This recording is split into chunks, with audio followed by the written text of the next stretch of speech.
Episode 141 to 150। अध्याय 141। अध्याय 141।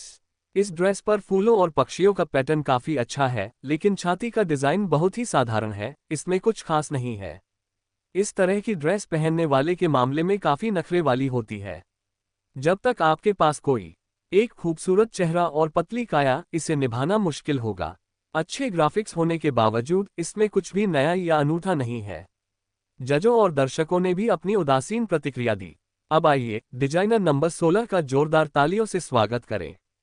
यह पहली बार था जब मॉली ने खुद से डिजाइन की हुई ड्रेस पहनकर स्टेज पर अपनी प्रतिभा का प्रदर्शन किया। वह अंदर से थोड़ी घबराई हुई थी, लेकिन मंच पर जाने से पहले रोजमेरी ने उसे जो बताया था उसे याद करके उसने खुद को शांत रखने की कोशिश की और ऐसा दिखावा किया जैसे वह किसी विक्टोरियन सड़क पर बेफिक्र होकर टहल रही हो। आरामदायक। मंच पर एक राउंड के बाद उन्होंने अपने नारीत्व आकर्षण के लिए बहुत प्रशंसा बटोरी। उनकी व्यक्तिगत शैली और पोशाक दोनों से ही एक मजबूत विंटेज वाइब झलक रही थी। मुझे लगा था कि उनकी खूबसूरती पर इतनी भव्य और गरिमापूर्ण पोशाक जंचेगी, लेकिन मैं गलत थी। अपना स्टाइल बदलने के बाद ऐसा लगता है जैसे ये पोशाक उन्हीं के लिए बनी हो। बेहद खूबसूरत लग रही हैं। ये ड्रेस देखकर लगता है कि यह हाई फैशन की है। डिजाइनर नंबर 16 में वाकई बहुत प्रतिभा है। इसके मुकाबले पहले दिखाई गई पोशाकें बहुत ही सादी लग रही थीं। उन्होंने कोई यादगार छाप नहीं छोड़ी। हंटर की निगाहें उस पर टिकी हुई थीं। वह उसके पहनावे के डिजाइन, उसके घुंघराले बालों और उसकी नारीत्व की गरिमा की प्रशंसा कर रहा था। उसने उसे 9 अंक दिए। अन्य जजों ने भी अपने अपने स्कोर बताए, 8-9। स्टेज से उतरने के बाद मॉली उत्साह से झूम रही थी। रोजमेरी, मुझे लगता है कि हम अगले दौर में पहुंच सकते हैं। हम यही करने वाले थे। रोजमेरी को अपने डिजाइन पर पूरा भरोसा था। विंटेज तत्वों और अमूर्त कला का संयोजन निश्चित रूप से सबसे अलग दिखेगा। अब आइए सभी डिजाइनरों और उनके सहयोगियों को आमंत्रित करें। मंच पर आए सहायकों ने जोरदार तालियां बजाईं। मेजबान के भाषण समाप्त होते ही दर्शक जोरदार तालियों से गूंज उठे। सभी 10 डिजाइनर और उनके सहायक मंच पर आए।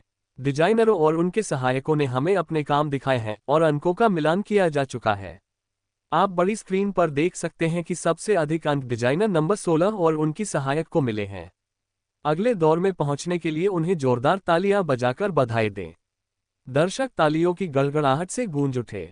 मॉली ने झुककर जजों और दर्शकों को उनके समर्थन के लिए धन्यवाद दिया। उन्होंने कृतज्ञता के कुछ शब्द कहे। इस बीच रोजमेरी पूरे समय शांत और संयमित बनी रही। डिजाइनर नंबर 16, 21 और 29 को अगले दौर में पहुंचने के लिए एक बार फिर जोरदार तालियों के साथ बधाई दें। बैकस्टेज में मायरा गुस्से से आग बबूला थी। वह जिन 4 डिजाइनरों को लेकर आई थी, उनमें से कोई भी अगले दौर में नहीं पहुंच पाया। इसी क्षण डिजाइनर नंबर 3 और 4 लाउंज में वापस आ गए। मायरा ने गुस्से में उन्हें कुछ थप्पड़ मार दिए। कंपनी ने तुम्हें इतने लंबे समय तक अपने पास क्यों रखा है? सब निकम्मे हो। कूपर परिवार की एक छोटी लड़की को भी नहीं हरा सकते। योलांडा को यकीन नहीं हो रहा था कि स्टेज पर खुद जाने के बावजूद वह टॉप 3 में जगह नहीं बना पाए। वह मेकअप टेबल के सामने स्तब्ध बैठी रही। उसे समझ नहीं आ रहा था कि वह अपने माता पिता को ये बात कैसे समझाए। प्रतियोगिता से पहले उसने शीर्ष 3 में जगह बनाने का वादा किया था। योली, मेरी डिजाइनिंग क्षमता दूसरों जितनी अच्छी नहीं है। आप इसे मेरी तनख्वाह से काट सकती हैं। डिजाइनर नंबर 9 को बेहद बुरा लगा। योलांडा ने मन ही मन कोसना शुरू कर दिया, लेकिन वह चुप रही। उसे समझ नहीं आ रहा था कि घर पहुंचकर वह कैसे समझाएगी। रोज, मुझे विश्वास नहीं हो रहा कि मैं शीर्ष 3 में पहुंच गई हूं, मॉली ने उत्साह से भरी आवाज में धीरे से कहा। मैं पहले स्थान पर आऊं या ना आऊं, मुझे पहले से ही संतुष्टि है। आखिरकार शीर्ष 3 प्रतिभागियों के पास पहले से ही अंतर्राष्ट्रीय प्रतियोगिता में भाग लेने की योग्यता थी। अगर वह अंतर्राष्ट्रीय प्रतियोगिता में भाग लेती तो उसे रानी एबी से मिलने का अवसर मिलता। किसे पता था कि क्वीन एबी अंतर्राष्ट्रीय प्रतियोगिता में जज के रूप में काम करेगी या नहीं। अगर तुम ये करने जा रही हो तो पूरी ताकत से करो, रोजमेरी ने आगे देखते हुए कहा। उसका चेहरा शांत था और आवाज नर्म थी। दुनिया को सिर्फ चैंपियन याद रहता है, दूसरे या तीसरे स्थान पर कौन आया इसकी किसी को परवाह नहीं होती। ये सुनकर मॉली को कुछ हद तक बात समझ में आ गई। इससे चैंपियनशिप के लिए लड़ने का उनका दृढ़ संकल्प फिर से जागृत हो गया। तीसरी प्रतियोगिता की घोषणा करने से पहले आइए आज की हमारी मॉडल ब्रिटनी, बोनी और जोलिन का तालियों की गड़गड़ाहट के साथ स्वागत करें, मेजबान ने कहा। आज के मॉडल्स के बारे में सुनकर सभी आश्चर्यचकित रह गए। तीनों लड़कियां धीरे धीरे मंच पर आईं और सभी को आश्चर्यचकित कर दिया। क्या वे विकलांग व्यक्ति थे? पिछले साल आए भूकंप में ब्रिटनी 3 दिन और 3 रात मलबे के नीचे फंसी रही। उसने न सिर्फ अपना बायां पैर खोया बल्कि अपना परिवार भी खो दिया। बोनी आग में बुरी तरह झुलस गई थी, जिससे उसके शरीर पर दिखाई देने वाले निशान पड़ गए थे और उसे चलने में कठिनाई होती थी। मशीनरी चलाने में अत्यधिक काम करने के कारण जोलिन ने केर के बाएं हाथ का आधा हिस्सा खो दिया। इतनी कम उम्र में उन सभी को असहनीय पीड़ा सहनी पड़ी। इस प्रतियोगिता का उद्देश्य आप डिजाइनरों के लिए ऐसे परिधान डिजाइन करना है जो उन पर सबसे अच्छे लगें, जो उनकी सुंदरता को निखार सकें। ब्रिटनी को मॉली और रोजमेरी की टीम में शामिल किया गया था। ब्रिटनी का कृत्रिम पैर देखकर मॉली के दिल में एक टीस उठी। क्या इस तरह चलने में उसे दर्द होता होगा?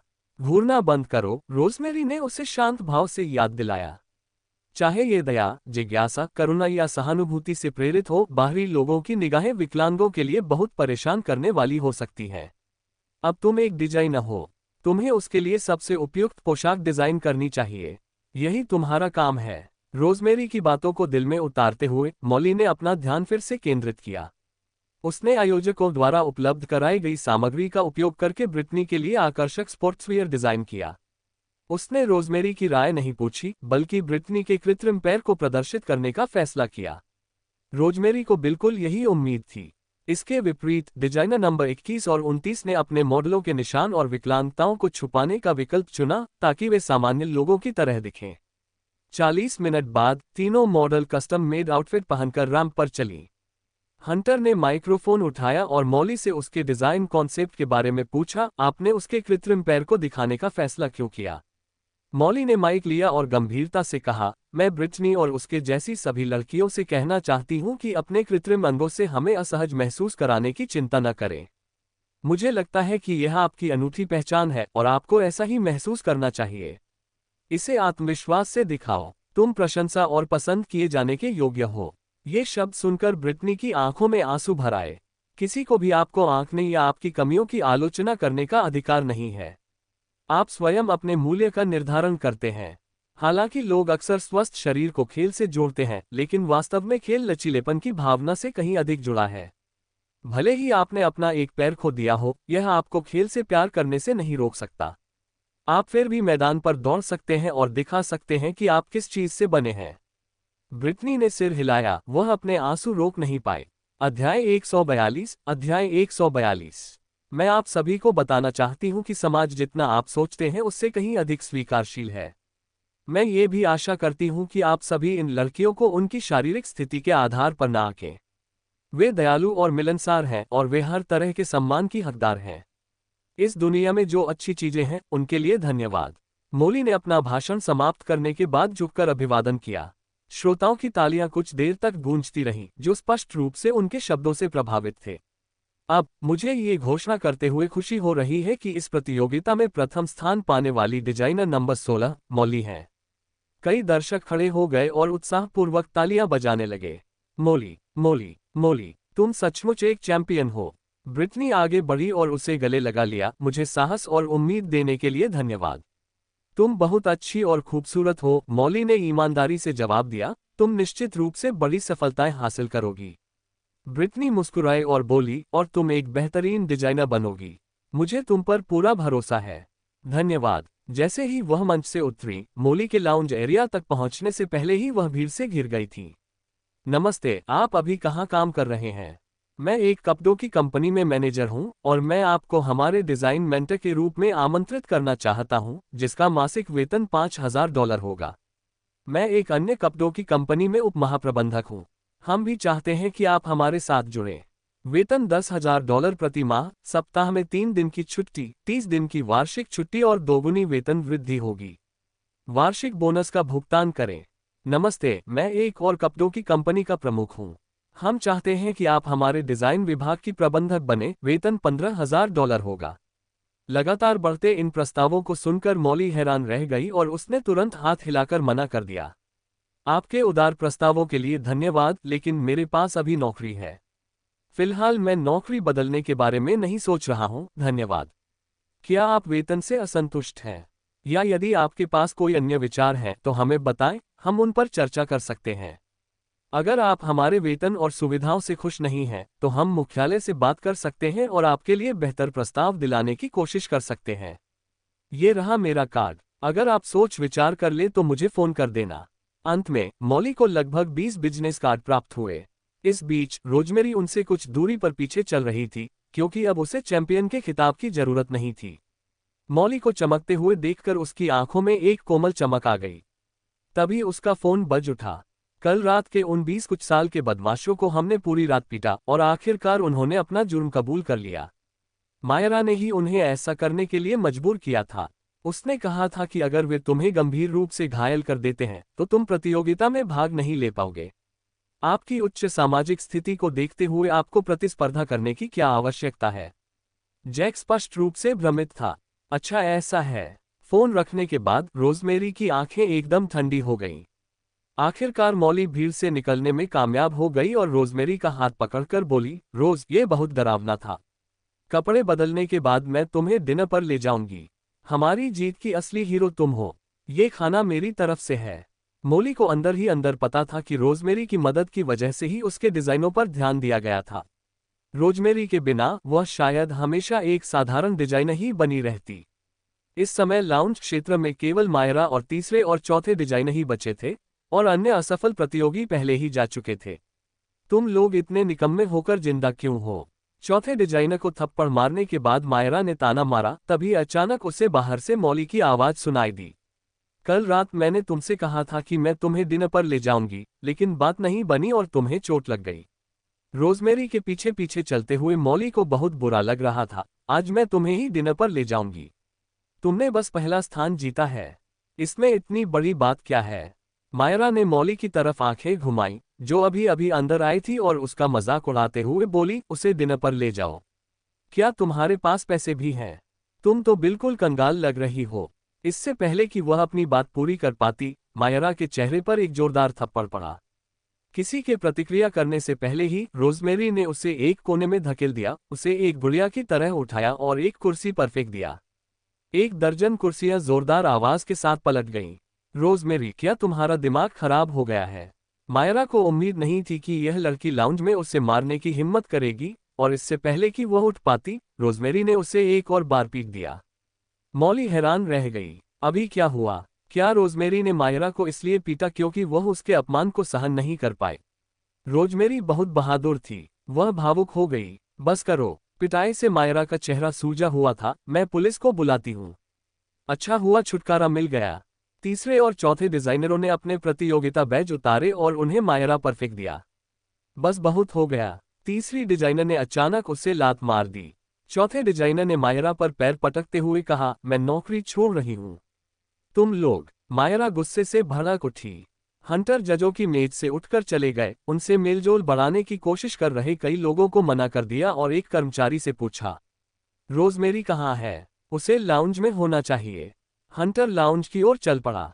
उनके आसपास मौजूद कुछ कर्मचारियों ने फुसफुसाकर बात की। ऐसा लगता है कि वह 16वें डिजाइनर के उस सहायक को वाकई पसंद करता है। वह उसके बारे में बहुत चिंतित है। प्रतियोगिता खत्म होने के बाद भी वह पूछता रहता है कि वह कहाँ है। क्या आपको लगता है कि वह सहायक उससे शादी कर सकती है? रोजमेरी ने मायरा को धक्का देकर एक कोने में धकेल दिया और पूछा, क्या कल रात की घटना में तुम्हारा कोई हाथ था? जब मॉली ने सुना, क्या उसने कल रात हमें पिटवाने के लिए लोगों को काम पर रखा था? क्या वह हमें प्रतियोगिता में भाग लेने से रोकना चाहती थी? मुझे उससे लड़ने दो। तो उसे समझ आ गया कि क्या हो रहा है। वह दौड़कर मायरा के पास आए और उसे लात मारते और गालियां देते हुए बोली, तुम पागल हो, मैं तुम्हें जान से मार दूंगी। जब हंटर बैकस्टेज पहुंचा तो उसने ये दृश्य देखा। आमतौर पर मासूम दिखने वाली 16वीं डिजाइनर मॉली फर्श पर पड़ी एक लड़की को गुस्से से पीट रही थी और चिल्ला रही थी, अगर तुम्हें मुझसे कोई दुश्मनी है तो आओ मुझसे। तुमने रोजमेरी पर हमला क्यों किया? तुमने उसका हाथ चोट पहुंचाई। हंटर का चेहरा गंभीर हो गया। क्या रोजमेरी की कलाई पर लगी चोट जमीन पर पड़ी लड़की की वजह से हुई थी? 20 से ज्यादा गुंडे हमें पीटने आए थे। क्या तुम हमें मारना चाहती थी? तुम पागल हो। मॉली मायरा पर बैठ गई और उसे जोर से पीटने लगी। गुंडों के पास लाठियां और चाकू थे। क्या तुम्हें पता है कि हम कल रात कैसे बच गए? हंटर का चेहरा और भी ठंडा पड़ गया। 20 से ज्यादा गुंडे 2 लड़कियों के सामने। उनमें से एक तो उसकी बहन थी। बस करो। मायरा ने अपने हाथों से अपना चेहरा ढक लिया। बीच के गैप से उसे अपना रक्षक दिखाई दिया, मिस्टर कॉलिंस। मिस्टर कॉलिंस, कृपया मुझे बचा लीजिए। ये सुनकर सभी ने अपना सिर घुमाया और देखा कि हंटर दरवाजे के पास खड़ा है। मोली स्तब्ध रह गई। अध्याय 143। अध्याय 143। वह चिंतित होने लगी। क्या बॉस को लगेगा कि उसका दिमाग खराब है और वह उसे नौकरी से निकाल देगा? श्रीमान कॉलिंस, आपके कर्मचारी ने मुझ पर हमला किया। आप चुपचाप खड़े होकर कुछ नहीं कर सकते। मेरी चोटें देखिए। ऐसे व्यक्ति को निकाल देना चाहिए। वह आपकी कंपनी के लिए केवल शर्मिंदगी का कारण बनेगी। मायरा ने ये कहते हुए मोली को गुस्से से घूरा और कहा, मैं प्रेस को इसके बारे में बता दूंगी कि इस साल की डिजाइन प्रतियोगिता की विजेता ब्रेक रूम में कैसे लड़ रही है। मैं तुम्हें अखबार के पहले पन्ने की खबर बना दूंगी। इससे पहले कि मौली बॉस को अपनी बात समझाने के लिए एक शब्द भी कह पाती, हंटर ने बेपरवाही से कहा, बहुत बढ़िया काम। मोली, मायरा के सिवाय प्रत्येक। अगले महीने आपकी तनख्वाह 10 गुना बढ़ जाएगी। अच्छा काम जारी रखें। मौली को ये बात समझने में पूरे 2 सेकंड लगे। उत्साह से उसने कहा, धन्यवाद श्रीमान कॉलिंस। हंटर की निगाहें रोजमेरी पर पड़ी और उसकी आवाज नर्म पड़ गई। इधर आओ बहन। सब लोग हैरान रह गए। क्या वह उसका भाई है? मायरा की आंखें चौड़ी हो गईं। क्या वह उसका भाई था? क्या रोजमेरी का भाई हंटर था? मोली ने मायरा की तरफ देखकर मुस्कुराया। ओह, अब तुम डर गई हो, है ना? बहुत देर हो चुकी है। भाई, रोजमेरी विनम्रता और सलीके से पेश आते हुए आज्ञाकारी भाव से उनके पास गई। हंटर की आंखों में नरमी आ गई। क्या उसी ने तुम्हारे हाथ पर ये चोटें पहुंचाई हैं? हाँ, कल तक वे दिवालिया हो जाएंगे। ये सुनकर रोजमेरी तुरंत उसका मतलब समझ गई। उन्होंने मौली का सामान चुरा लिया। कूपर परिवार की कंपनी मूल रूप से मौली की थी। स्थिति को समझने के बाद हंटर ने अपना फोन निकाला और आदेश दिया, केन फ्रॉस्ट को बताओ। अगर वे एक दिन के भीतर जब्त की गई चीजें वापस नहीं करते हैं तो उनके सभी प्रत्यक्ष रिश्तेदार उनके साथ जेल जाएंगे। मायरा की आंखें अविश्वास से चौड़ी हो गईं।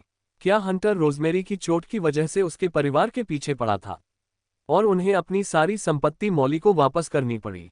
क्यों? जब वे इसे लौटा दें तो उनसे कह देना कि वे समरफील्ड छोड़ दें। अगर उन्होंने मेरी बहन को फिर से परेशान करने की हिम्मत की तो उन्हें आसानी से नहीं छोड़ा जाएगा। हंटर ने फोन काट दिया। रोजमेरी की ओर प्यार से देखते हुए कहा, चलो घर चलते हैं। उन्हें जाते देख मायरा ने जल्दी से पुकार कर कहा, श्रीमान कॉलिंस, गलती करने वाले को ही सजा मिलनी चाहिए। कल रात मुझसे गलती हुई थी। अगर आप नाराज हैं तो मुझे ही सजा दीजिए। क्या आपको लगता है कि आप अकेले ही मेरी बहन की चोटों की भरपाई कर सकते हैं? मायरा अचंभित रह गई। क्या वह अकेले ही रोजमेरी की कलाई पर लगी मामूली चोट की भरपाई करने के लिए पर्याप्त नहीं थी? तुम अपनी अहमियत को जरूरत से ज्यादा समझते हो, हंटर ने बेपरवाही से कहा। अगर पूरा कूपर परिवार भी मर जाए तो भी काफी नहीं होगा। तुम 20-25 लोगों की जान भी मेरी बहन के हाथ के बराबर अहमियत नहीं रखती। मायरा सदमे से पूरी तरह जम गई थी। उसे इस बात का एहसास नहीं था कि घर में रोजमेरी का इतना ऊंचा दर्जा है। मैं हमेशा समय का पाबंद रहता हूं। हंटर ने उसे ठंडे लहजे में याद दिलाया, तुम्हारे पास सिर्फ एक ही दिन है। मायरा सुनी हुई बात पर विश्वास न कर पाने के कारण जमीन पर गिर पड़ी। रोज, तुम मिस्टर कॉलिंस के साथ जाओ, मैं टैक्सी पकड़ लेता हूं। हंटर में एक शक्तिशाली आभा थी। अलविदा कहने के बाद मौली जल्दी से चली गई। हंटर ने अपनी बहन के लिए यात्री दरवाजा खोला और कहा, यहां बैठो। रोजमेरी वहीं खड़ी रही और बोली, भाई, मैं खुद गाड़ी चलाकर यहां आई हूं। क्या तुम गाड़ी चला सकते हो? हंटर स्पष्ट रूप से आश्चर्यचकित था। पहले मेरी गाड़ी में बैठो, मैं एडन से तुम्हारी गाड़ी बाद में वापस लाने के लिए कह दूंगा। ठीक है। बिना किसी झिझक के रोजमेरी यात्री सीट पर बैठ गई और अपनी सीट बेल्ट बांध ली। हंटर के कार में बैठते ही उसने एक उपहार दिया और कहा, यह तुम्हारे लिए है।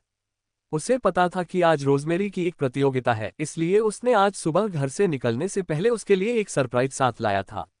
इस उपहार को खरीदने से पहले मुझे इस बात का जरा भी अंदाजा नहीं था कि लाए आपकी कंपनी है, और ये तो बिल्कुल भी नहीं कि आपने इन उत्पादों को डिजाइन किया है। रोजमेरी उसके शब्दों से थोड़ी हैरान रह गई। उसकी असली पहचान शायद ही कभी सार्वजनिक होती थी। उसके भाई को कैसे पता चला? मुझे कुछ लोगों से पता चला है कि आप क्वीन एबी हैं। तभी रोजमेरी के फोन पर व्हाट्सएप मैसेज आया। क्या तुम अपने भाई के साथ निकल गई हो? तुमने अपनी असली पहचान को बहुत छिपाकर रखा है। तुम कोलिन्स परिवार की लाडली हो, अपना खुद का व्यवसाय इतने जोश से चला रही हो, भला कोई और कैसे तुम्हारा मुकाबला कर पाएगा। वैसे आप इतनी छोटी डिजाइन प्रतियोगिता में हिस्सा क्यों ले रहे हैं? क्या किसी ने आपको वहां भेजने के लिए मोटी रकम खर्च की है? संदेश पढ़ने के बाद रोजमेरी को बात समझ आ गई। इसे खोलकर देखें, फिर तय करें कि आपको ये पसंद आएगा या नहीं। रोजमेरी ने उपहार खोला, जिसमें 25 लाख रुपये का 4 पत्तियों वाला तिपतिया घास का हार निकला। उसे विश्वास नहीं हो रहा था कि उसके भाई ने पहली मुलाकात में ही उसे इतना कीमती तोहफा दिया। उसने सचमुच दिल खोलकर खर्च किया। अगर आपको ये पसंद नहीं है या आपको कुछ और पसंद है तो मुझे बता दीजिए, मैं आपके लिए दूसरा मंगवा सकता हूँ। शुक्रिया भाई, मुझे ये बहुत पसंद आया।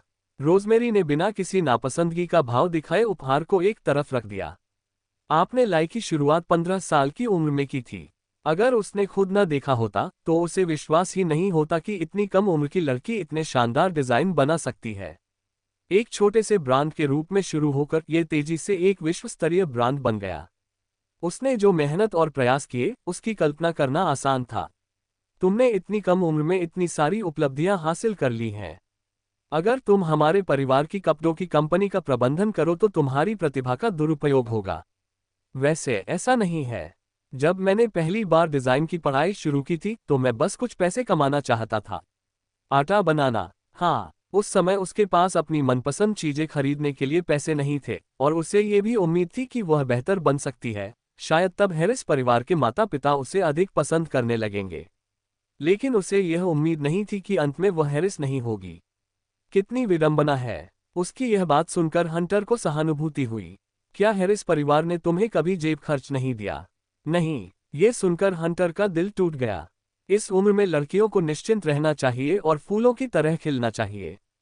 सेरेना की तरह ही स्पा ट्रीटमेंट का आनंद लेना, कॉफी की चुस्की लेना और दोस्तों के साथ डिजाइनर ब्रांड की खरीदारी करना। लेकिन उसकी छोटी बहन बहुत छोटी उम्र से ही पैसे कमाने के लिए मेहनत कर रही थी। रिफ्लेक्शंस विला में वापस। रोजमेरी को हंटर की कार में वापस आते देख एडिथ की खुशी का ठिकाना नहीं रहा। तुम वापस आ गए, खाना लगभग तैयार है। हंटर ने रोजमेरी को प्यार भरी नजरों से देखा। उसे खुशी थी कि आखिरकार वह उसके साथ भोजन कर सकेगा। भाई, हंटर के वापस आने की खबर सुनकर सेरेना दौड़कर बाहर आए और उसे रोजमेरी को प्यार भरी निगाहों से देखते हुए पाया। उसकी मुस्कान लगभग फीकी पड़ गई। बहन, तुम भी वापस आ गई? हाँ, रोजमेरी ने बेपरवाही से जवाब दिया, मैं कपड़े बदलने के लिए ऊपर जा रही हूँ। रोज, तुम वापस आ गई। लुइसा सोफे पर बैठकर चाय पी रही थी। अपनी बेटी को देखकर उसका चेहरा खिल उठा और उसने रोजमेरी को अपनी ओर खींचकर पूछा, आज प्रतियोगिता कैसी रही? इससे पहले कि रोजमेरी जवाब दे पाती, हंटर ने बीच में ही कहा, रोज की टीम ने अपने कौशल से चैंपियनशिप जीत ली। उन्होंने कौशल पर जोर दिया। चैंपियनशिप। लुइसा आश्चर्यचकित और रोमांचित दोनों थी। रोज, तुम कमाल हो। ऐसा लगता है कि तुम जो भी करती हो हमेशा नंबर 1 होती हो। अरे, यह क्या है जो तुमने पकड़ रखा है? अध्याय 144। अध्याय 144। ओह, रोजमेरी ने उसे दिखाते हुए उठाया और कहा, यह मेरे भाई का उपहार है। हंटर ने तुम्हें तोहफा दिया। क्या तुम दोनों अभी अभी फिर से साथ आए हो? हम, एडिथ ने झट से कहा। सुश्री रोज हंटर की कार में वापस आईं। पास ही खड़ी माथा ने उससे ऐसे देखा मानो कह रही हो, इसमें गर्व करने वाली क्या बात है। सेरेना तो कार में सवार होकर आई थी। हंटर की कार में कितनी बार? एडिथ ने जानबूझकर कहा, और वह मेरे साथ आगे वाली सीट पर बैठी थी। माथा अचंभित रह गई। यहां तक कि सेरेना को भी इस बात पर यकीन नहीं हुआ, क्योंकि बाकी भाई भी आमतौर पर हंटर की कार में पीछे की सीट पर ही बैठते थे। रोजमेरी को आगे की सीट पर बैठने की अनुमति किस आधार पर मिली? कम से कम तुम में इतनी समझ तो है कि अपनी बहन के साथ अच्छा व्यवहार करना जानती हो। रोजमेरी के हाथ में मौजूद उपहार को देखते हुए लुइसा ने संतुष्टि से कहा, हंटर ने तुम्हें क्या दिया? वह जानना चाहती थी कि हंटर ने किस तरह का उपहार दिया है, और अगर वह काफी महंगा नहीं था तो वह बाद में उसे जरूर खरी खोटी सुनाएगी। जब रोजमेरी ने उपहार खोला तो सभी आश्चर्यचकित रह गए। यह हलवाई की ओर से 4 पत्तियों वाले तिपतिया घास का हार था। सेरेना ने इसे कुछ दिन पहले लाई की आधिकारिक वेबसाइट पर देखा था। उस समय उन्हें यह इतना पसंद आया था, लेकिन यह बहुत महंगा था, जिसकी कीमत 2.5 मिलियन थी, कि वह इसे ऑर्डर करने का जोखिम नहीं उठा सकी। कुछ देर बाद उसे आश्चर्य हुआ कि सब बिक चुका था। इससे भी ज्यादा हैरानी की बात यह थी कि यह हार हंटर ने खरीदा था। और यह रोजमेरी के लिए एक उपहार था। उन्हें कभी लाखों रुपए का उपहार नहीं मिला था। रोजमेरी के पहुंचते ही उसके भाई का ध्यान उस पर क्यों गया। क्यों? अगर मुझे पहले से पता होता कि लाई की स्थापना रोज ने की है, तो मैं उसके द्वारा खुद डिजाइन की गई कोई चीज नहीं चुनती। ये शब्द सुनते ही सब लोग स्तब्ध रह गए। वे एक पल के लिए प्रतिक्रिया नहीं दे सके। रोजमेरी के पास हंटर को रोकने का समय नहीं था। वह सोच रही थी, ओह नहीं, उसके माता पिता ने उसे पहले जो अलवाई के कपड़े दिए थे उनके लिए उसने पैसे ले लिए थे। हालांकि बाद में उसने जो गोलियां भेजी वे सस्ती नहीं थीं। क्या लाई की स्थापना रोज ने की थी? केनेथ को अपने कानों पर संदेह हुआ। क्या तुमने अभी यही कहा? क्या मैंने तुम्हें सही सुना? उसने यही कहा था, अलवाई की स्थापना रोज ने की थी और सारा सामान उसी ने डिजाइन किया था। लुइसा ने अविश्वास से हंटर और फिर रोजमेरी की ओर देखा। तुम लोगों को पता नहीं था? हंटर की निगाहें रोजमेरी पर पड़ीं। तुमने बताया नहीं। अब उसे एहसास हुआ कि उसने अनजाने में अपनी बहन की छिपी हुई पहचान उजागर कर दी है। क्या उसकी बहन को लगेगा कि वह बहुत ज्यादा बोलता है? रोज, तुम वाकई कमाल हो। मेलोडी और क्वीन ए भी दोनों ही। लुइसा ने अभी अपना वाक्य पूरा भी नहीं किया था कि हंटर की बारी थी चौंकने की। मेलोडी? क्या रोज ही मेलोडी है? हाँ, क्या आपको नहीं पता था कि अंतर्राष्ट्रीय स्तर पर ख्याति प्राप्त पियानो वादक मेलोडी ही सुश्री रोज है? इस समय रोजमेरी अवाक रह गई। हम कितने भाग्यशाली हैं कि हमें इतनी प्रतिभाशाली बेटी मिली है। लुइसा ने रोजमेरी की प्रशंसा की, जो एक ऐसी होनहार बच्ची को जानती थी जो न केवल पियानो में उत्कृष्ट थी बल्कि डिजाइनिंग में भी माहिर थी। केनेथ को भी यकीन नहीं हो रहा था, रोज इतनी कम उम्र में ही पियानो और डिजाइन दोनों में माहिर है। ये वाकई कमाल है। दूसरी ओर सेरेना काफी परेशान नजर आ रही थी। ये कैसे संभव हुआ? जिस पियानो वादक मेलोडी की वह हमेशा से प्रशंसा करती आई थी, वह रोजमेरी थी। वह इसे स्वीकार कर सकती है, लेकिन उनका पसंदीदा ब्रांड लाई भी रोजमेरी द्वारा ही क्यों डिजाइन किया गया था? क्या रोजमेरी वास्तव में रानी एबी थी? बिल्कुल नहीं। उसे गहरा सदमा लगा। उसके आसपास रोजमेरी की जितनी भी तारीफें हो रही थीं, वे सब उसे मजाक जैसी लग रही थीं। वह पियानो या डिजाइन में रोजमेरी को भी पीछे छोड़ने का सपना देखती थी। नहीं, वह रानी एबी कैसे हो सकती है? क्या उसके भाई से गलती हो सकती है? आज की प्रतियोगिता की विजेता रोजमेरी नहीं बल्कि मॉली थी। वह सहायक के रूप में गई थी। ये सोचकर सेरेना ने अपनी छवि बनाए रखने की पूरी कोशिश करते हुए हल्की सी मुस्कान दी। बहन, चूंकि तुम मिस्ट्रो स्टाइलिश हो, तो आज तुमने सहायक डिजाइनर के रूप में इस छोटी प्रतियोगिता में क्यों भाग लिया?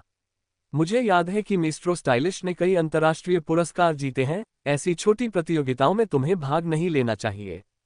सेरेना का सवाल सुनकर हंटर की आंखों में एक अजीब सी चमक आ गई। क्या वह रोज की पहचान पर सवाल उठा रही थी? रोज, क्या तुम आज सहायक के तौर पर गई थी?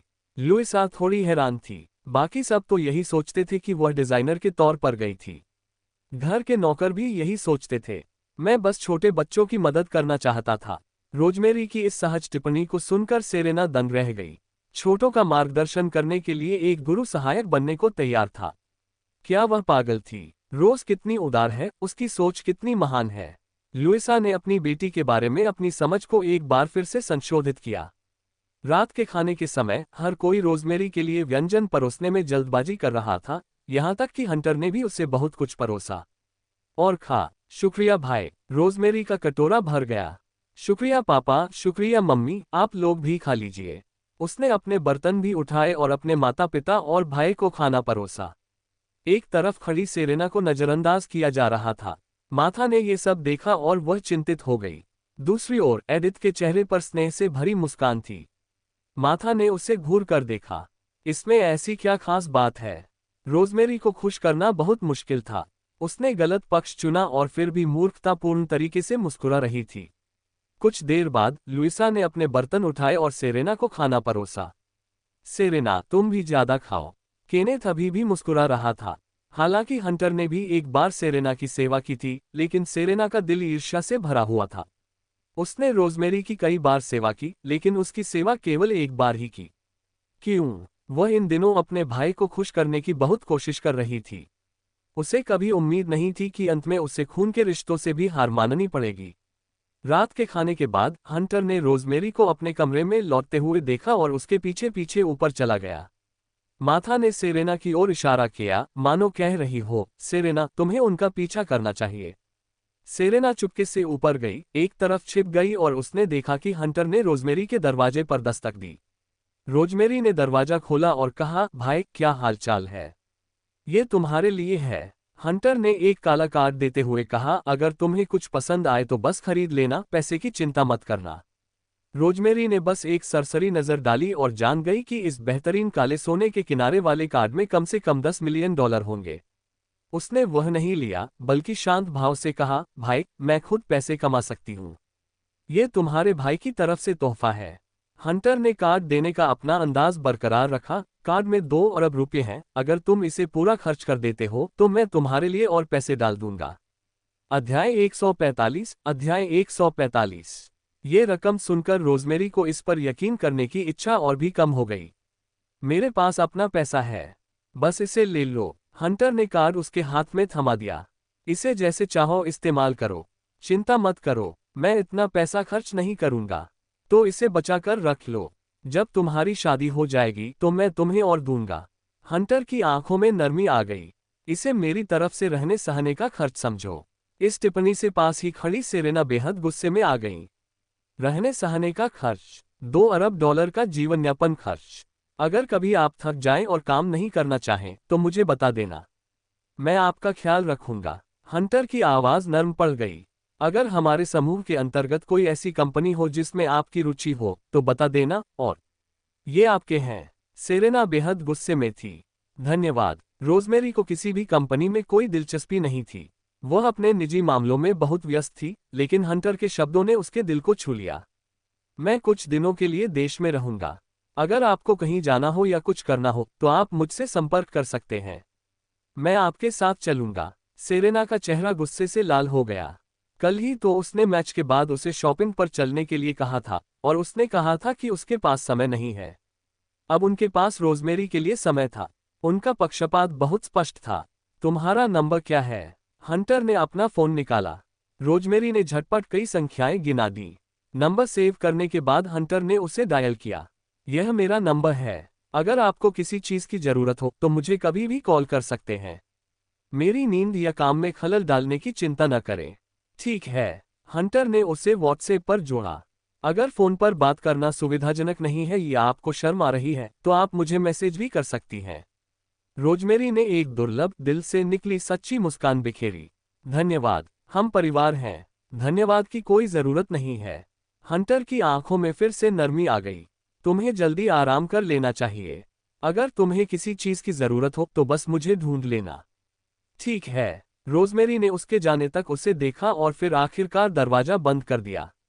एक कोने में छिपी सेरेना ईर्ष्या और आक्रोश से व्याकुल थी। क्या सिर्फ इसलिए कि वह और रोजमेरी एक ही खून की थीं, वह रोजमेरी का पक्ष ले रहा था। उसके 5 भाइयों में से वह सबसे शांत, गंभीर और साथ रहने में सबसे मुश्किल था। फिर भी वह रोजमेरी के प्रति असाधारण रूप से कोमल और स्नेहपूर्ण था।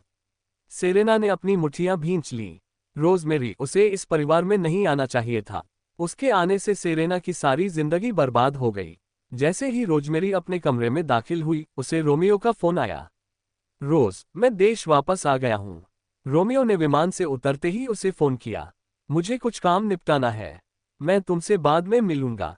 ठीक है। रोजमेरी की आवाज भी नर्म पड़ गई। मुझे तुम्हारी याद आ रही है। रोमियो की आवाज में गहरी चाह थी।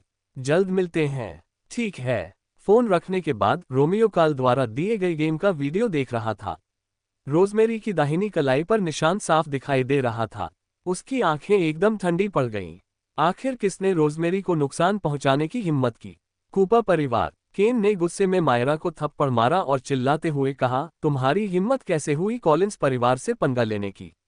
क्या तुम्हारा दिमाग खराब हो गया है? मायरा सिसकते हुए बोली, पापा, मुझे नहीं पता था कि रोजमेरी कॉलिंस परिवार से है। मुझे लगा था कि सिर्फ सेरेना ही उस परिवार से है। कॉलिंस परिवार, मुझे बिल्कुल भी पता नहीं था कि रोजमेरी कहाँ से आई थी। अब भी बहाने बना रहे हो। केन ने थप्पड़ मारा। उसने उससे 2 बार फिर कहा, कूपर परिवार तुम्हारे कारण बर्बाद हो जाएगा। ठीक है, ठीक है। अब सबसे जरूरी बात है रोजमेरी को ढूंढना और उससे माफी मांगना। श्रीमती फ्रॉस्ट ने जल्दी से अपनी बेटी को बचाते हुए कहा, अगर तुम उसे पीट पीट कर मार भी डालोगी तो भी कोई फायदा नहीं होगा। माफी मांगूं? केन गुस्से से हंसते हुए बोला, क्या तुम्हें लगता है कि वे तुम्हारी इस दिखावटी माफी की परवाह करेंगे? हंटर ने कहा था कि हमारे कूपर परिवार के 20-25 सदस्यों की जान भी दांव पर लगी है। उनकी बहन के हाथ से भी कम महत्वपूर्ण। आपकी माफी उनके लिए बेकार है। तो अब क्या करें? हम यूं ही कुछ नहीं कर सकते। श्रीमती फ्रॉस्ट ने चिंता से कहा, रोजमेरी और मॉली की आपस में अच्छी बनती है ना? हम मॉली को ढूंढ सकते हैं। तुम्हें क्या लगता है कि मैंने इसके बारे में नहीं सोचा? केन अपनी बेटी को फिर से मारने ही वाला था कि श्रीमती फ्रॉस्ट ने झट से मायरा को उससे दूर खींच लिया। अगर आप बोलना चाहते हैं तो बोलिए, लेकिन अब उसे मारना बंद कीजिए। श्रीमती फ्रॉस्ट ने अपनी बेटी को घूर कर देखा, मानो कह रही हो, तुम इतनी लापरवाह कैसे हो सकती हो? तुम्हारे बिगाड़ने की वजह से ही यह बच्ची ऐसी निकली। अब कूपर परिवार का तो काम तमाम हो गया। क्या अब तुम संतुष्ट हो? केन ने निराशा में अपनी आंखें बंद कर लीं। अगर कोई और परिवार होता तो शायद चीजें ठीक करने के तरीके होते, लेकिन कोलिंस परिवार अपने बच्चों को बिगाड़ने के लिए मशहूर था। चाहे वो उनका बेटा हो या बेटी, इससे कोई फर्क नहीं पड़ता। वो केनेथ और लुइसा के लिए अनमोल थे। उन्हें चोट पहुंचाना मुसीबत मोल लेने जैसा था। तभी नौकर जल्दी से आया और बोला, महाराज, मैकमिलन परिवार की गाड़ी आ गई है। रोमियो आपसे मिलना चाहता है। रोमियो। केन को याद आया कि हाल ही में हुए चैरिटी डिनर में उन्हें रोमियो के लिए टोस्ट करने और कुछ तारीफ भरे शब्द कहने का सौभाग्य प्राप्त हुआ था। हालांकि उस समय रोमियो ने उनकी तरफ बिल्कुल ध्यान नहीं दिया, यहां तक कि उनकी ओर देखा भी नहीं। उसे सीधे तौर पर, शायद उसके बाद, रोमियो को अपनी चापलूसी याद आ गई। उसे उसकी स्थिति के बारे में पता चला और उसने मदद करने का फैसला किया। ये सोचकर वह अत्यंत प्रसन्न हुआ और जल्दी से बोला, रोमियो ने हमें आमंत्रित किया है। हाँ, उसने एक संदेश भेजा था जिसमें उसने कहा था कि वह आपसे और मायरा से मिलना चाहता है, मैडम। मायरा को अचानक याद आया, पिताजी, क्या ये चैरिटी डिनर के बारे में हो सकता है? वह भी उस कार्यक्रम में शामिल हुई। हालांकि जब उसके पिता उसे रोमियो के लिए टोस्ट करने ले गए तो रोमियो ने उसकी तरफ देखा तक नहीं। लेकिन शायद बाद में उसे अचानक उसकी सुंदरता याद आ गई हो। वह अपनी खूबसूरती को लेकर बेहद आत्मविश्वासी थी। हम किसका इंतजार कर रहे हैं? चलो चलते हैं। केन ने जल्दी से अपने कपड़े ठीक किए और अपनी बेटी के चेहरे पर लाल निशान देखा। उसने झट से कहा, रास्ते में थोड़ा मेकअप कर लेना। मुझे ये साफ कर देना है कि क्या ये सब तुम्हारी वजह से हुआ है, और क्या रोमियो चाहता है कि तुम हमारी मदद के बदले खुद को उसके हवाले कर दो? पिताजी, चिंता मत कीजिए, मैं इस परिवार के लिए बलिदान दूंगी। मायरा मुस्कुराए। भले ही वह रोमियो की पत्नी न बन सके, लेकिन उसकी प्रेमिका होना ही उसके लिए काफी गौरव की बात थी। हालांकि श्रीमती फ्रॉस्ट थोड़ी चिंतित थी। मैंने सुना है कि कॉलिंस परिवार और मैकमिलन परिवार के बीच विवाह समझौता है। डेविड कॉलिंस और रोमियो करीबी दोस्त हैं। क्या पता वे कॉलिंस परिवार की मदद करने आए हों। मदद? वे कैसे मदद कर सकते हैं? हम पहले से ही दिवालिया हो रहे हैं। क्या रोमियो हमें और भी अधिक कंगाल या गरीब बना सकता है? अध्याय 146। अध्याय 146। केन ने सोचा कि उसे चले जाना चाहिए। शायद वे सचमुच उसकी बेटी में दिलचस्पी रखते हों। उसे दोबारा देखने पर उसकी बेटी वास्तव में बहुत सुंदर थी। काश उसने पहले उसे इतनी जोर से न मारा होता और उसका चेहरा इतना सूजा हुआ न होता। आधे घंटे बाद मैकमिलन परिवार की कार शहर के बाहरी इलाके में स्थित एक सुनसान गोदाम के सामने आकर रुकी। श्रीमती फ्रॉस्ट घबराई हुई थी और उन्होंने अपने पति के कपड़े कसकर पकड़ लिए। ये जगह सुनसान लग रही है। क्या हम यहीं मिलने वाले हैं? मुझे कुछ बुरा सा लग रहा है। तुम्हें क्या पता? केन ने उसका हाथ झटकते हुए गुस्से से कहा। मेरे कपड़ों पर सिलवटें मत डालो। मुझे मिस्टर मैकमिलन से मिलते समय अच्छे कपड़े पहनने हैं। चलो वापस चलते हैं। तुम औरतें हद से ज्यादा भावुक हो जाती हो। केन ने आगे देखते हुए कहा, कभी कभी पुरुषों को भी थोड़ा रोमांच चाहिए होता है। तुम नहीं समझोगी। मायरा कार से बाहर निकलने के लिए बेताब थी। रास्ते में उसने जानबूझकर युवा दिखने वाला मेकअप लगाया था। आत्मविश्वास से भरी हुई, उसे पूरा यकीन था कि वह मिस्टर मैकमिलन को आकर्षित कर सकती है। गोदाम में प्रवेश करने से ठीक पहले उसने जानबूझकर थोड़ा सा कंधा भी दिखाया। केन ने अपनी पत्नी को इस तरह देखा, मानो कह रहा हो, उनकी बेटी भी इस काम में उससे बेहतर थी। गोदाम के अंदर पहुंचने पर उन्होंने पाया कि वह जगह खाली थी, सिवाय रोमियो के, जो एक कुर्सी पर बैठा था और काल उसके बगल में खड़ा था। खिड़की से आती रोशनी ने उस जगह को थोड़ा रहस्यमय बना दिया था। श्रीमान मैकमिलन, आपको मेरी मदद करनी होगी। मायरा रोमियो के सामने घुटनों के बल बैठ गई और फूट फूट कर रोने लगी। मैंने कुछ भयानक काम किए हैं और इसका असर मेरे परिवार पर पड़ा है। अगर आप मेरी मदद करेंगे तो मैं आपकी हर बात मानूंगी। ओह, रोमियो के होठों के कोने पर एक ठंडी मुस्कान आ गई। कुछ भी, ये सोचकर कि रोमियो वास्तव में उसमें दिलचस्पी रखता है, मायरा ने तुरंत सिर हिलाकर कहा, हाँ, मैं आपकी हर बात मानूंगी, मैं वादा करती हूँ। थोड़ा झुकते हुए केन का चेहरा आदरपूर्ण और भयभीत दोनों लग रहा था। मैंने अपनी बेटी की परवरिश ठीक से नहीं की है, मुझे उम्मीद है कि श्री मैकमिलन उसे अनुशासित करने में मदद कर सकते हैं। अगर रोमियो यहाँ की जिम्मेदारी लेना चाहे तो ये बहुत अच्छा होगा।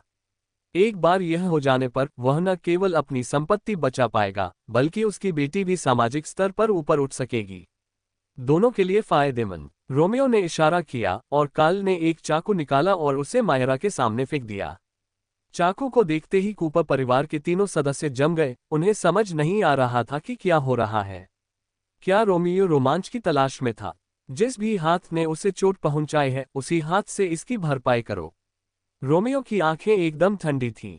आखिरकार उन्हें एहसास हुआ कि उसका वह जिक्र कर रहा था, वह रोजमेरी थी। क्या रोमियो यहाँ रोजमेरी का साथ देने आया था? श्रीमान मैकमिलन, केन बुरी तरह कांप रहा था। क्या रोज आपकी पत्नी है? रोमियो ने शांत भाव से कहा, वह मेरी मंगेतर है। केन एकदम अवाक रह गया, मानो उस पर बिजली गिर गई हो। श्रीमती फ्रॉस्ट का चेहरा पीला पड़ गया। क्या रोजमेरी रोमियो की मंगेतर थी? वे बुरी तरह फंस गए थे। ये सिर्फ दिवालियापन का मामला नहीं था, कूपर परिवार की समस्याएं इससे कहीं अधिक गंभीर थीं। तुमने पहले ही उससे पंगा ले लिया है, अब फिर से वही कर रहे हो। रोमियो की आंखों में छाई ठंडक मानो किसी गहरी खाई से आ रही थी। क्या तुम्हें लगता है कि उसे आसानी से दबाया जा सकता है, कि उस पर भरोसा करने वाला कोई नहीं है? ये सुनकर केन ने मायरा को 2 बार जोर से थप्पड़ मारा और बोला, अरे लापरवाह लड़की, तुमने पिछली बार मिस रोज के साथ क्या किया था? मैं तुम्हें जान से मार सकता हूँ। श्रीमती फ्रॉस्ट इतनी डरी हुई थी कि एक शब्द भी नहीं बोल पाई और असहाय होकर देखती रही, क्योंकि उनके पति बार बार अपनी बेटी को थप्पड़ मार रहे थे। तुम बेवकूफ हो, केन ने गुस्से में आकर उसे 2 थप्पड़ मारे।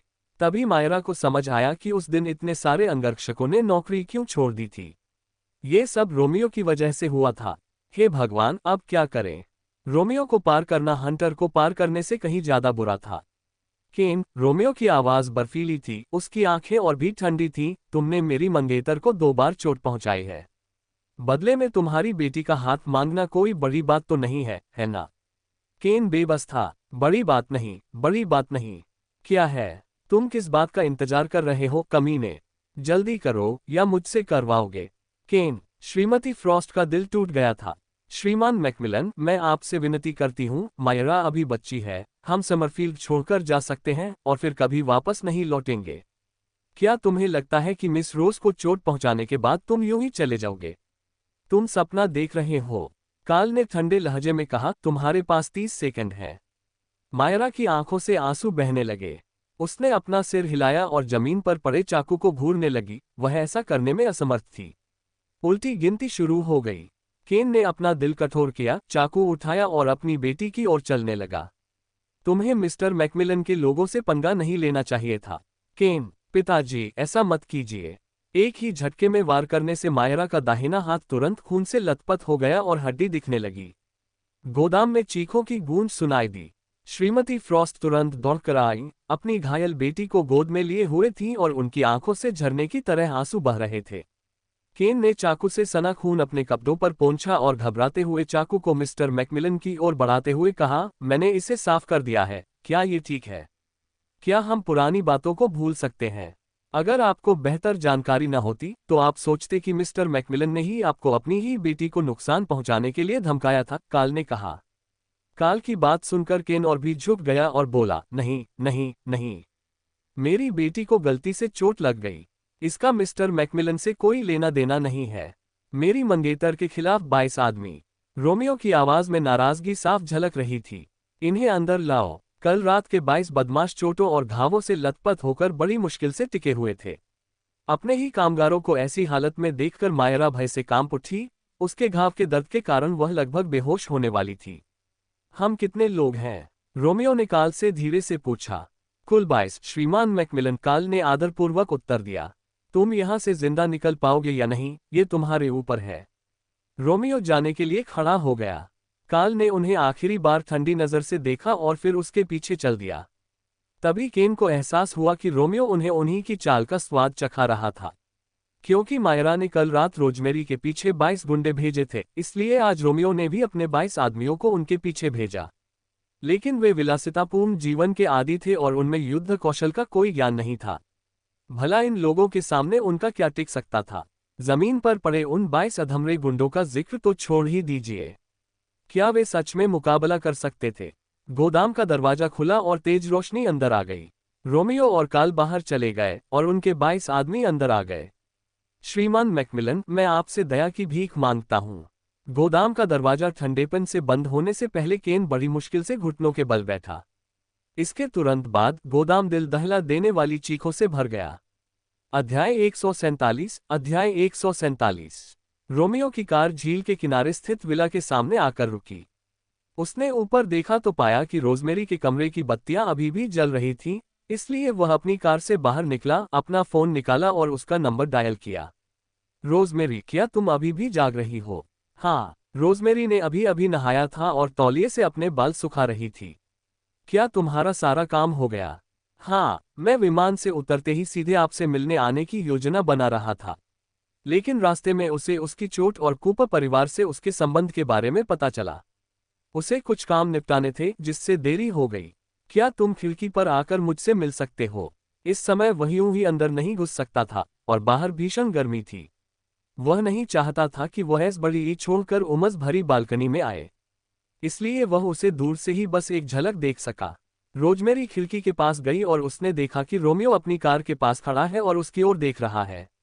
हालांकि वह उसके चेहरे के भावों को ठीक से नहीं समझ पा रही थी, लेकिन उसकी आवाज में कोमलता और स्नेह का भाव वह महसूस कर सकती थी। जब मैं अनुपस्थित था, क्या तुम समय पर खाना खा रहे थे? हाँ, रोजमेरी ने अपने बाल सुखाते हुए जवाब दिया। सावधान रहें, आपके हाथ में चोट लगी है।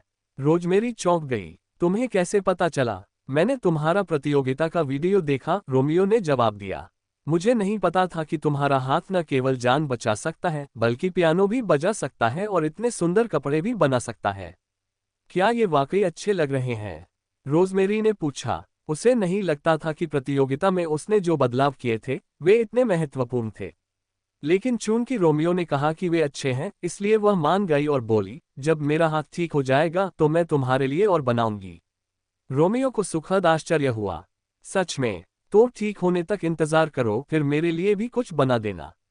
वह समझ गया था कि रोजमेरी की डिजाइन प्रतिभा निश्चित रूप से मॉली से कहीं बेहतर थी। बात सिर्फ इतनी थी कि प्रतियोगिता के दौरान वह लो प्रोफाइल रही, जिससे जेटिंग मॉली ने सुर्खियां बटोरी। अगर कोई कभी आपको परेशान करे तो मुझे जरूर बताना। ठीक है, मैं रात के कुछ स्नैक्स लाया हूं, इन्हें खाओ और आराम करो। रोमियो ने खिड़की से रोजमेरी की ओर देखते हुए धीरे से कहा, किसी ऐसे व्यक्ति को ढूंढो जो अभी भी जागा हो ताकि वह इन्हें ले जाए। मैं घंटी नहीं बजाऊंगा, इस तरह वह किसी की नींद में खलल नहीं डालेगा।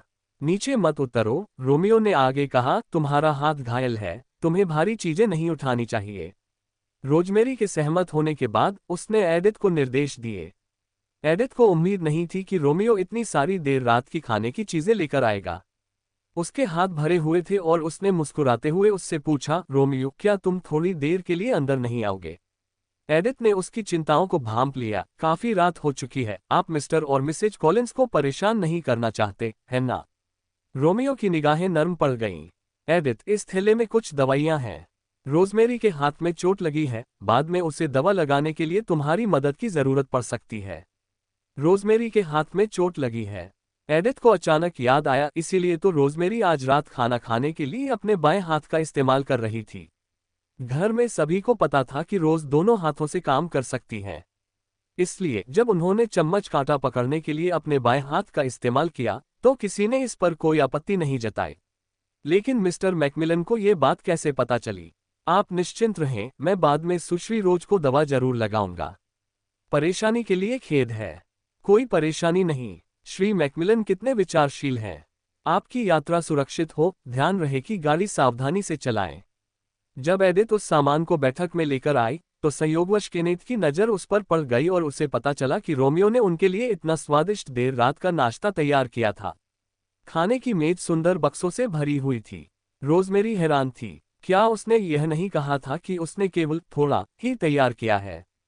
रोजमेरी के बगल में बैठी सेरेना को बहुत जलन हो रही थी।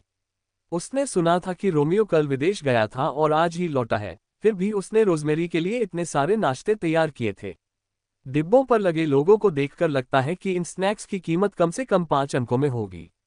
इस बेचारी लड़की के बारे में इतना हंगामा क्यों मचाना? ये सिर्फ पियानो बजा सकती है और कपड़े बना सकती है। रोमियो को उसमें इतनी दिलचस्पी क्यों थी? मिस रोज, मुझे अपना हाथ दिखाए। जैसे ही एडिथ चोट की जांच करने वाली थी, रोजमेरी ने अपना हाथ पीछे खींच लिया और पूछा, क्या कुछ गड़बड़ है? ये दवा श्री मैकमिलन ने आपके लिए तैयार की थी, उन्होंने मुझे बाद में इसे आप पर लगाने के लिए कहा था। एडिथ ने थैले से दवा निकाली। बैग में रोमियो द्वारा लिखा गया एक नोट भी था, जिसमें यह बताया गया था कि पहले कौन सी दवा लगानी है, फिर क्या लगाना है और अंत में इसका इलाज कैसे करना है। उन्होंने पूरी प्रक्रिया लिख ली थी। तभी केनेथ और लुइसा को पता चला कि रोजमेरी के हाथ में चोट लग गई है। वे रोमियो की इस नेकदिली पर आश्चर्यचकित हुए और साथ ही अपनी बेटी की चोट पर दुखी भी हुए। मेरी रोज, क्या हुआ?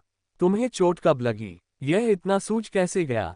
क्या तुम गिर गए थे या तुम्हें किसी ने तंग किया था? रोजमेरी ने अपना हाथ पीछे खींच लिया और कहा, कोई बात नहीं, मैं बस किसी चीज से टकरा गई थी। क्योंकि प्रतियोगिता का वीडियो जारी नहीं किया गया था, इसलिए केनेथ और लुइसा को पता नहीं था कि वह घायल हो गई है।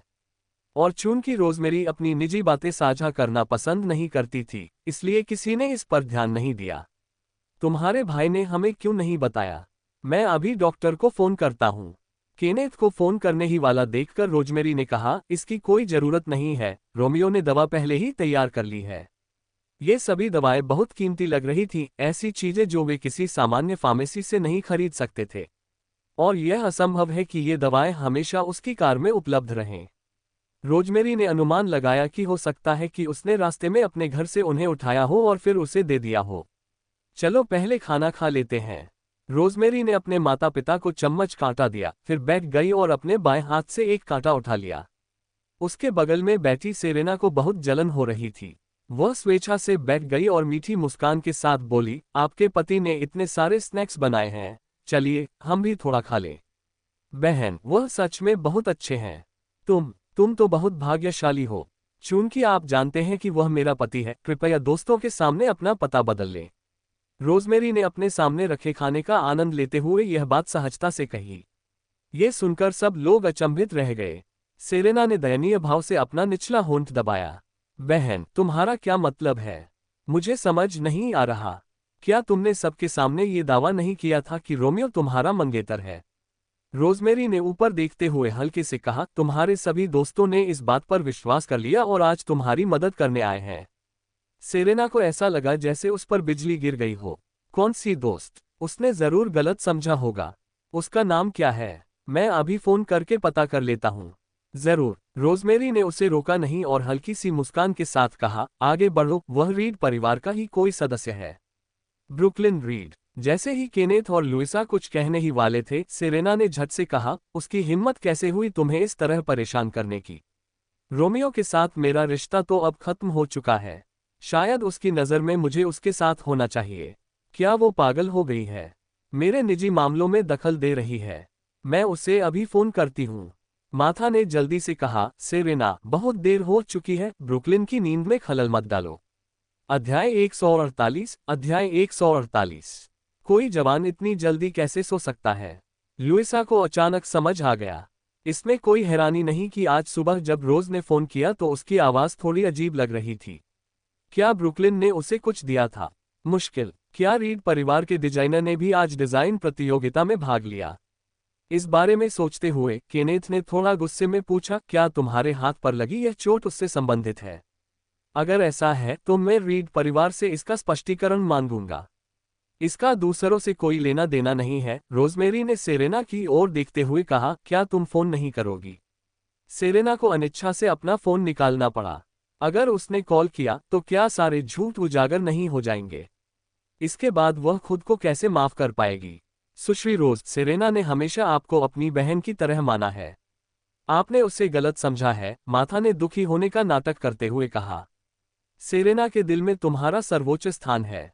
भला वो तुम्हारे बारे में बुरा भला कैसे कह सकती है, तुम्हारी भावनाओं को ठेस कैसे पहुंचा सकती है और इस अनमोल बहनचारे को कैसे नष्ट कर सकती है? रोजमेरी नाराज थी। तो क्या ये सब उसकी गलती थी? सेरेना निर्दोष थी। माथा। लुइसा ने उसे आगे बोलने से रोकने के लिए हाथ बढ़ाया। मैं अच्छी तरह जानती हूं कि सेरेना किस तरह की इंसान है, लेकिन रोज ऐसी नहीं है जो बेवजह बकवास करे और झगड़ा खड़ा करे। ब्रुकलिन को मैंने बचपन से बड़ा होते देखा है। भले ही वह थोड़ी बिगड़ी हुई है, लेकिन वह इतनी अविवेकी नहीं होगी। ये सुनकर माथा और सेरेना को बेचैनी महसूस हुई।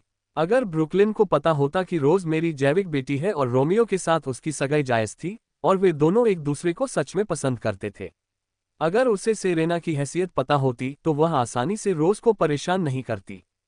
केवल दो ही संभावनाएं थीं। एक ये कि उसे पता नहीं था कि सेरेना को गोद लिया गया था, और दूसरी यह कि उसे रोज की असली पहचान नहीं पता थी। तो क्या सेरेना ने उसे नहीं बताया, या उसने जानबूझकर उससे यह बात छुपाई और उसे गुमराह किया? ये जानना महत्वपूर्ण था। अगर रीड परिवार की उस लड़की को लगता है कि रोज ने सेरेना के मंगेतर को चुरा लिया है, तो रोज क्या बन जाएगी? एक निर्लज व्यक्ति जिसने दूसरों के रिश्तों को बर्बाद कर दिया। एक शातिर लड़की। यह एक गंभीर मामला है। अगर आपकी दोस्त को गलतफहमी हुई है तो आपको उसे फोन करके सब कुछ समझाना चाहिए, लुइसा ने कहा। आंखों में आंसू लिए सेरेना ने दयनीय स्वर में कहा, पापा, मम्मी, चिंता मत करो, मैं अभी ब्रुकलिन को फोन करती हूँ। इसे स्पीकर पर डालो, मैं सुनना चाहता हूँ कि उसे क्या कहना है। मैडम, माथा ने हैरानी से पूछा, क्या आपको सेरेना पर भरोसा नहीं है? मिस रोज के घर आने से पहले आप ऐसी नहीं थी। सेरेना की आंखों से आंसू बहने लगे।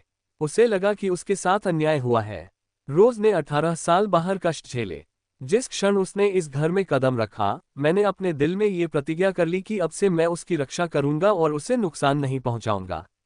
उसे चोट लगने दो, लुइसा ने माथा की ओर देखते हुए कहा। पिछले 18 वर्षों से हमारा पूरा परिवार सेरेना को अपने बच्चे की तरह मानता आया है। रोज के वापस आने के बाद भी सेरेना के प्रति हमारी देखभाल और चिंता कम नहीं हुई है। बस अब हम रोज के लिए थोड़ी ज्यादा चिंता दिखा रहे हैं। क्या ये गलत है? ये देखकर माथा ने तुरंत अपना रवैया बदल लिया और जल्दी से बोली, मैडम, आपने गलत समझा, बेशक ये सही है। अब जब मुझे इस बारे में पता चल गया है, तो मैं अपनी सगी बेटी को इन अफवाहों का शिकार नहीं होने दे सकती। मुझे पता लगाना ही होगा कि असल में क्या हो रहा है। जाओ, ब्रुकलिन को फोन करो। सच्चाई जल्द ही सामने आ जाएगी। सेरेना जानती थी कि वह इससे बच नहीं सकती। उसकी आंखों से आंसू बह रहे थे। उसने ब्रुकलिन के दूसरे नंबर पर डायल किया। भनभनाहट, भनभनाहट। फोन लगातार बजता रहा, लेकिन दूसरी तरफ से किसी ने जवाब नहीं दिया। सेरेना ने राहत की सांस ली। इस बात से वह बहुत खुश थी कि ब्रुकलिन के पास 2 फोन और 2 नंबर थे। ब्रुकलिन शायद अब तक सो गया होगा, कोई बात नहीं, मैं फिर कोशिश करूंगा। सेरेना जानती थी कि ब्रुकलिन इस नंबर का इस्तेमाल बहुत कम करती है, इसलिए उसने दोबारा डायल करते समय आत्मविश्वास महसूस किया। जैसा कि उम्मीद थी, किसी ने भी कॉल का जवाब नहीं दिया। ब्रुकलिन सो रही होगी। माथा ने मन ही मन राहत की सांस ली। इस बात से राहत मिली कि ब्रुकलिन ने फोन नहीं उठाया, वरना सेरेना का भेद खुल जाता। लुइसा ने घड़ी पर नजर डाली। रात के केवल 10 बजे थे। एक युवा लड़के के लिए इतनी जल्दी बिस्तर पर जाना असंभव था। उसे वॉइसमेल छोड़ने की कोशिश करो। लुइसा का सुझाव सुनकर सेरेना दंग रह गई। वॉइसमेल। हालांकि ब्रुकलिन के पास 2 मोबाइल नंबर थे, लेकिन उसका केवल एक ही व्हाट्सएप अकाउंट था। अगर वह अभी कॉल करती है तो क्या वह मुसीबत मोल नहीं ले रही होगी? मुझे लगता है मेरे पास ब्रुकलिन का व्हाट्सएप है। लुइसा को अचानक याद आया। उसने अपना फोन निकाला और ब्रुकलिन का व्हाट्सएप ढूंढने लगी। सेरेना डर गई थी। अगर लुइसा सीधे ब्रुकलिन से संपर्क करती तो बेहतर होता कि वही कॉल करे। माँ, मुझे फोन करने दीजिए, सेरेना ने जल्दी से कहा। मैं इस छोटे से मामले को खुद ही संभाल सकती हूँ। उसने हिम्मत जुटाकर वॉइसमेल पर कॉल किया और कुछ ही सेकंड में ब्रुकलिन ने जवाब दिया। सेरेना, क्या तुम अभी तक सोई नहीं हो? दूसरी तरफ से ब्रुकलिन की हंसमुख आवाज आई। ब्रुकलिन, क्या तुमने आज मेरी बहन के लिए कोई परेशानी खड़ी की? सेरेना ने उसके जवाब का इंतजार किए बिना ही झट से कहा, मुझे पता है तुम्हारा इरादा अच्छा है, लेकिन मेरी बहन और रोमियो सचमुच एक दूसरे से प्यार करते हैं। कृपया मेरी बहन को परेशान करना बंद करो, उसने सब कुछ गलत समझ लिया है। मुझे अभी जाकर उसे सब कुछ समझाना है, इसलिए और कोई परेशानी मत खड़ी करो। ये कहते ही सेरेना ने झट से फोन काट दिया। ब्रुकलिन दंग रह गई। आखिर चल क्या रहा था? सेरेना ने अचानक फोन करके ये सब क्यों कहा? क्या रोजमेरी ने सेरेना के लिए मुसीबत खड़ी की थी? सेरेना चुपचाप बैठकर अपनी बहन को इस तरह से उसे परेशान करने नहीं देगी। वो तो बस एक छोटी सी सहायक है, उससे डरने की क्या बात है।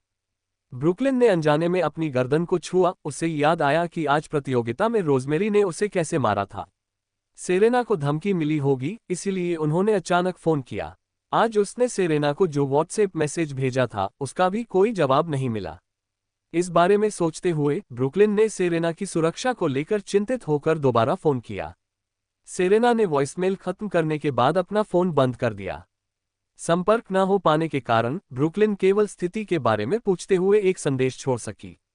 सेरेना की ओर से कोई प्रतिक्रिया न देखकर वह और भी चिंतित हो गई। सेरेना ने आंसुओं से भरी आंखें उठाकर दयनीय स्वर में कहा, बहन चिंता मत करो, मैं तुम्हारा पति तुमसे नहीं छीनूंगी। उसका दिल और आंखें सिर्फ तुम्हें देखती हैं। अगर मैं ऐसा करूं तो भी कोई फायदा नहीं। चाहता था। इससे पहले कि रोजमेरी कुछ कह पाती, सेरेना उठ खड़ी हुई और उदास होकर बोली, मैं अब उसका रात का नाश्ता नहीं खाऊंगी, कहीं आप लोग फिर से गलतफहमी न पाल लें। मैं अब ऊपर जाकर आराम करूंगी। अध्याय 149 बात आगे बढ़ाते हुए उसने मासूमियत से पीछे मुड़कर जाने की तैयारी की। तभी लिविंग रूम का फोन बज उठा। एडिथ ने जैसे ही फोन उठाया वह जल्दी से उससे पास ले आए और बोली, मैडम कोई आपको ढूंढ रहा है। उसने फोन लुइसा को देते हुए कहा, ये ब्रुकलिन से है। ब्रुकलिन। सेरेना फोन छीनना चाहती थी लेकिन बहुत देर हो चुकी थी। डाइनिंग रूम से एक कदम बाहर रखते हुए वह असमंजस की स्थिति में थी, बेचैन और चिंतित महसूस कर रही थी। ब्रुकलिन। लुइसा ने फोन अपने हाथ में लिया और स्नेहपूर्वक पूछा, क्या हालचाल है? आंटी, सेरेना का फोन बंद है, मुझे उसकी चिंता हो रही है। मुझे आपको आपकी रिश्तेदार रोजमेरी के बारे में कुछ बताना है। ब्रुकलिन ये कहना चाहती थी कि रोजमेरी में हिंसक प्रवृत्ति थी, लेकिन लुइसा ने स्वाभाविक रूप से पूछा, ओह, आपका मतलब मेरी बेटी रोज से है। उसे क्या हुआ है? आपकी बेटी? अब हैरान होने की बारी ब्रुकलिन की थी। कुछ सेकंड तक हकलाने के बाद उसने पूछा, रोजमेरी आपकी बेटी है? हाँ। आपका अपना बच्चा? हाँ। तो क्या वह सचमुच सेरेना की है? बहन। तो फिर सेरेना ने ऐसा क्यों कहा कि वह है? क्या? ब्रुकलिन ने अनजाने में पूछा, क्या रोजमेरी तुम्हारी रिश्तेदार नहीं है? क्या सेरेना ने तुम्हें ये बताया था कि रोज तुम्हारी रिश्तेदार है? ये सुनकर सेरेना जल्दी से दौड़ी और फोन ले लिया। ब्रुकलिन, तुम फिर से क्यों फोन कर रही हो? क्या रिश्तेदार? बकवास करना बंद करो, हम व्यस्त हैं, परेशानी पैदा करना बंद करो। फोन रखने के बाद सेरेना ने जल्दी से समझाया, माँ, ब्रुकलिन की बकवास पर ध्यान मत दो, उसने शायद गलत सुना होगा। मैंने कभी नहीं कहा कि बहन रिश्तेदार है। उसे घबराया हुआ और गुस्से में देखकर लुइसा की निगाहें थोड़ी और गहरी हो गईं। सेरेना, तुम हमेशा से एक समझदार और दयालु बच्ची रही हो। तुम्हें पता होना चाहिए कि आगे क्या करना है।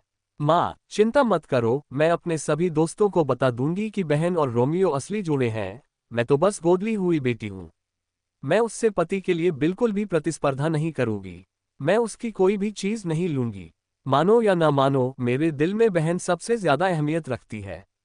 अगर आप लोगों को गलतफहमी हुई हो तो मुझे बहुत खेद है। उसने 2 बूंद आंसू बहाए और वहां से जाने का मौका पाकर चली गई। रोजमेरी खाना खाते हुए ये ड्रामा देख रही थी और अब उसका पेट भर चुका था। पापा, मम्मी, आप आराम से आइए, मैं ऊपर जा रही हूँ। वह जाने की तैयारी कर रही थी। रोज। लुइसा ने झट से उसे रोका और कहा, मुझे तुम्हें थोड़ी दवा लगाने दो। कोई जरूरत नहीं, मैं इस मामूली चोट का इलाज खुद कर सकता हूँ। रोजमेरी को चोट ज्यादा गंभीर नहीं लगी, लेकिन लुइसा ने उसे बिठाने पर जोर दिया और रोमियो के हाथ से लिखे निर्देशों का पालन करते हुए पहले सूजन की दवा लगाई और फिर दर्द निवारक दवा। क्रीम। क्या ब्रुकलिन ने आज तुम्हें परेशान किया? उसने क्या कहा? लुइसा को यह जानना था कि असल में क्या हुआ था। उसने ज्यादा कुछ नहीं कहा। यह सब सरासर झूठ था। ऐसा लगता है कि सेरेना ने जानबूझकर ब्रुकलिन को ये सोचने पर मजबूर किया कि आप परिवार के सदस्य हैं। खैर, ये बात समझ में आती है। आखिरकार सेरेना 18 वर्षों तक परिवार की लाडली रही थी। वह परिवार की इकलौती राजकुमारी है। फिर एक दिन एक लड़की आई और कहने लगी कि वह घर की असली मालकिन है, और सेरेना तो बस एक बच्ची थी जिसका उससे कोई खून का रिश्ता नहीं था। किसी के लिए भी इस तरह के अचानक बदलाव को स्वीकार करना मुश्किल होगा। शायद वो अपने दोस्तों के सामने अपनी इज्जत बचाना चाहती थी, लुइसा ने अंदाजा लगाया, या शायद तुम्हारी पहचान उजागर होने से पहले उसने सच बताने की हिम्मत नहीं की। खैर, इस सब ने तुम्हें एक अजीब स्थिति में डाल दिया है। स्थान। मुझे कोई असहजता महसूस नहीं हो रही है। रोजमेरी उस नकली लड़की को हर दिन अपने सामने पीड़ित होने का नाटक करते हुए देखकर तंग आ चुकी थी। आज रात उसे उसी की दवा चखाने का एक अच्छा मौका था। अप्रत्याशित रूप से वह नकली लड़की फिर से रोने लगी और खुद को पीड़ित दिखाने लगी। क्या गजब की अभिनेत्री है। केनेथ को उस पर दया आ गई और उसने कहा, अपने दादा दादी के ठीक होने तक इंतजार करो, फिर हम साथ में उनसे मिलने जा सकते हैं और उन्हें तय करने दो कि तुम्हारी पहचान कब जाहिर करनी है। जल्दी नहीं है। रोजमेरी ने जाने की योजना बनाई। जल्द ही खतरनाक इलाका। अगर उसकी पहचान समय से पहले उजागर हो गई तो वे लोग उसे छू भी नहीं पाएंगे और स्वाभाविक रूप से उसके परिवार के लिए मुसीबत खड़ी हो जाएगी। हालांकि केनेथ और लुइसा अंगरक्षकों से घिरे हुए थे, लेकिन जाहिर तौर पर वे उन लोगों का मुकाबला करने में सक्षम नहीं थे। अगर वे लोग घर पर ही बुजुर्गों को निशाना बनाए तो क्या होगा। रोजमेरी ने कुछ देर सोचा और फैसला किया, खतरनाक इलाके के अलावा कुछ अन्य खतरों से भी तुरंत निपटना होगा। सेरेना रोते रोते और गुस्से से भड़कते हुए अपने कमरे में लौट आए। ब्रुकलिन, वो बेवकूफ। ब्रुकलिन को बस तुम्हारी चिंता है, माथा ने उसे दिलासा देते हुए कहा। गुस्सा मत हो, तुम्हें ऐसी दोस्त पाकर खुश होना चाहिए। आज रात तो वो मुझे लगभग धोखा ही देने वाली थी। सेरेना अपने माता पिता के उदासीन भावों को याद करते हुए सिसकियां भर उठी। उसे बहुत दुख और गुस्सा आया। ऐसा लग रहा था जैसे वे रोजमेरी पर ज्यादा भरोसा करते थे और मेरी ज्यादा परवाह करते थे। उसकी भावनाओं के बारे में। 18 साल का रिश्ता क्या ये खून के रिश्तों की बराबरी नहीं कर सकता। उन्होंने मुझसे वादा किया था कि वे मुझे अपनी बेटी की तरह मानेंगे, लेकिन उनके शब्द हमेशा रोजमेरी के पक्ष में होते थे, जिससे वह परेशान हो जाती थी। इस तरह का पक्षपात इससे अधिक स्पष्ट नहीं हो सकता। शुक्र है हंटर सो गया है, वरना उसे पता ही नहीं चलता कि अभी क्या हुआ। माथा ने उसे याद दिलाए बिना नहीं रह सकी। भविष्य में सावधान रहना, उस लड़की को कोई फायदा मत देना, मुझे लगता है कि वह चुगलखोर है। सेरेना ने इस विचार से सहमति जताई। याद है जब तुम चाहते थे कि वह तुम्हारे साथ फिलिप मैकमिलन से मिलने जाए। उसने न केवल मना कर दिया बल्कि श्रीमान और श्रीमती का ध्यान आकर्षित करने के लिए जानबूझकर दोपहर का भोजन भी छोड़ दिया। कितनी नीच हरकत है। सेरेना ने यह भी सोचा कि अगर रोजमेरी इतनी धूर्त और निर्मम न होती और अगर वह सचमुच उसे खुश करने और उसके साथ अच्छे संबंध बनाने की कोशिश करती तो वे अब भी सही तौर पर करीबी बहनों की जोड़ी बनी रह सकती थी। लेकिन रोजमेरी हमेशा उसके प्रति व्यंग्यात्मक रवैया अपनाती थी और उसके लिए मुश्किलें खड़ी करती थी। अब उसे भी कुछ कठिनाइयों का सामना करना पड़ेगा। माथा की आंखों में दृढ़ निश्चय झलक रहा था। हमें श्रीमान और श्रीमती को यह एहसास दिलाना होगा कि वह उतनी परिपूर्ण नहीं है जितना वे उसे समझते हैं। यह मत सोचो कि पियानो बजाना और कुछ कपड़े बनाना उसे श्रेष्ठ बना देता है। जब बात वास्तविक कुलीन परवरिश की आती थी तो सेरेना उस लड़की से बहुत पीछे थी। अगली सुबह रोजमेरी ने नाश्ता खत्म कर लिया और जब वह काम पर जाने वाली थी तब हंटर ने कहा, मैं तुम्हें ले चलूंगा। ये सुनकर सेरेना के हाथ से बर्तन लगभग गिर ही गए। कोई जरूरत नहीं, मुझे ले जाने के लिए कोई है। रोजमेरी खड़ी हुई और बोली, नाश्ते का आनंद लीजिए, मैं आज रात के खाने के लिए घर आ जाऊंगी। हंटर ने एडिथ की ओर देखा, जिसने तुरंत समझाया, ये रोमियो है, वह रोजाना मिस रोज को काम पर लाने और छोड़ने का काम करता है। रोमियो, लुइसा हंसते हुए बोली, वह वाकई बहुत समर्पित है। मैंने सुना है कि उसने रोज को अलवाई से एक और गुलाबी हीरा उपहार में दिया है। अध्याय 150। हंटर हैरान रह गया। तो जो गुलाबी हीरा वह अपनी बहन को देने की योजना बना रहा था, वह रोमियो ने उसे पहले ही दे दिया था। मैं उससे आमने सामने बात करने जा रहा हूं। हंटर अभी मुख्य हॉल से बाहर निकला ही था और सामने के दरवाजे से बाहर भी नहीं निकला था कि उसने दूर से रोमियो को अपनी बहन का चेहरा पकड़े हुए और कुछ कहते हुए देखा। उसकी आंखों में असंतोष झलक रहा था। उसने अपनी चाल तेज कर दी, लेकिन उसके पास पहुंचने से पहले ही वे लोग कार में बैठकर जा चुके थे। कपड़ों की कंपनी में। रोजमेरी को देखते ही डीन तुरंत उसके पास गया और बोला, आखिरकार तुम आ ही गई। हमारी कंपनी का फोन लगातार बज रहा है। बहुत से लोग खास तौर पर मॉली द्वारा डिजाइन किए गए कपड़े खरीदना चाहते हैं। कुछ निर्माता तो एक साथ हजारों बल्कि दसियों हजार कपड़ों का ऑर्डर देना चाहते हैं। आप किस बात का इंतजार कर रहे हैं? उत्पादन लाइन को तुरंत खाली करें और उत्पादन बढ़ाएं। ये सभी चीजें मॉली ने खुद डिजाइन की थीं और रोजमेरी के पास इनका कॉपीराइट था, इसलिए वे जितनी चाहें उतनी मात्रा में इनका उत्पादन कर सकती थीं। इसके अलावा मॉली के पिछले डिजाइन सभी प्रमुख डिपार्टमेंट स्टोर में खूब बिक रहे हैं। क्या हमें और अधिक उत्पादन करने का अवसर नहीं लेना चाहिए? डीन ने लिफ्ट का दरवाजा रोक दिया और रोजमेरी के अंदर आने का इंतजार किया, फिर उसने सबसे ऊपरी मंजिल का बटन दबा दिया। बिल्कुल, रोजमेरी ने तुरंत जवाब दिया, मॉली को कुछ नए डिजाइन बनाने दो, मौके का फायदा उठाओ और कंपनी की आधिकारिक वेबसाइट और ऑनलाइन स्टोर पर मॉली के लिए एक नई कैटेगरी बना दो। साथ ही मुख्यालय मॉली की तनख्वाह 10 गुना बढ़ाने की बात कर रहा है। तुम उनसे बात करके जल्द से जल्द ये काम करवा लो और कोशिश करो कि अगले महीने तक यह मॉली को मिल जाए। 10 गुना। डीन की आंखें चौड़ी हो गईं। मॉली का वेतन 800 था, 10 गुना 8000 होगा। ये तो हद से ज्यादा है। उसने राष्ट्रीय चैंपियनशिप जीत ली, 8000 तो बहुत सस्ता सौदा है। उस दिन प्रतियोगिता में कुछ लोगों ने मॉली को अपनी कंपनी में काम पर रखने के लिए 10,000 या 20,000 रुपये की पेशकश की, लेकिन मॉली सहमत नहीं हुई। ओह हाँ, आज सुबह एक ग्राहक ने हमारी आधिकारिक वेबसाइट की ग्राहक सेवा से पूछा था कि क्या हमने अन्य दुकानों को इस सीजन के लिए मॉली के नए डिजाइन बेचने की अनुमति दी है। जैसे ही लिफ्ट का दरवाजा खुला, डीन उसके पीछे पीछे चला गया। रोजमेरी चलते हुए कदमों की आहट सुन रही थी और साथ साथ रिपोर्ट भी कर रही थी। डिजाइन शैली बहुत मिलती जुलती होने के कारण पैकेजिंग, बॉक्स और हमारे पिछले उत्पाद बिल्कुल एक जैसे हैं, और स्टोर में हमारी कंपनी का लोगो भी लगा हुआ है, फिर भी कीमत हमारे सामान्य दाम से काफी कम है। बिक्री मूल्य। स्टोर में अब तक 1000 से अधिक नए आइटम बिक चुके हैं, लेकिन ये नए आइटम मॉली के नहीं हैं। मुझे चिंता है कि अगर इन नए आइटमों में कोई समस्या हुई तो इससे हमारी कंपनी पर असर पड़ेगा और मॉली की प्रतिष्ठा धूमिल होगी। आपको क्या लगता है, हमें इस बारे में क्या करना चाहिए? रोजमेरी ने दफ्तर का दरवाजा धक्का देकर खोला और लापरवाही से बोली, इसमें बड़ी बात क्या है? बस कुछ भरोसेमंद कर्मचारियों को भेजो, ग्राहक होने का नाटक करो, उनकी दुकान पर ऑर्डर दो, और फिर तुम्हें पता चल जाएगा कि वे कैसे हैं। शिपिंग पता और फोन नंबर ठीक है। फिर पुलिस को इसकी सूचना दें, बाकी का काम उन्हें करने दें। रोजमेरी इतनी आलसी थी कि उसने खुद इस मामूली मामले की जांच करने की जहमत ही नहीं उठाई। बुनियादी जानकारी से ही पुलिस मामले की तह तक पहुंच सकती थी। ठीक है, मैं अभी इस पर काम शुरू कर देता हूं। कुछ देर बाद रोजमेरी का फोन बज उठा। Breaking news. हैरी ने अपने परिवार के गुप्त राज मीडिया के सामने उजागर कर दिए हैं। कौन से राज? रोजमेरी अपने ऑफिस की कुर्सी पर बैठी और अपना कंप्यूटर चालू किया। हैरी ने बताया कि वर्षों पहले हंट की कार दुर्घटना के बाद उन्होंने उसकी कंपनी पर कब्जा कर लिया और उसकी पत्नी और मॉली को घर से निकाल दिया। उन्होंने ये भी बताया कि उन्हें हर रात हंट के बारे में बुरे सपने आते हैं, जो एक प्रतिशोधी आत्मा में बदल गया है और उन्हें सता रहा है। उनके माता पिता और मायरा इसे सहन नहीं कर सके और आत्महत्या कर ली, केवल उन्हें ही छोड़कर। उन्होंने कंपनी और घर को उनके असली मालिक को लौटाने का फैसला किया, इस उम्मीद में कि स्वर्ग में हंट उन्हें क्षमा कर देगा। रोजमेरी ने भौहें चढ़ाकर पूछा, क्या सच में कोई इस खबर पर विश्वास करता है? बहुत से लोगों का मानना था कि हैरी और उसके गिरोह को उनकी करनी का फल मिला। वहीं दूसरी ओर जनता की राय इस बात पर केंद्रित थी कि कैसे मॉली ने तमाम मुश्किलों के बावजूद डिजाइन की पढ़ाई पूरी की और चैंपियनशिप जीत ली। वह बेहद दृढ़ निश्चयी महिला है और लोग पूरी तरह से उसके दीवाने हो रहे थे।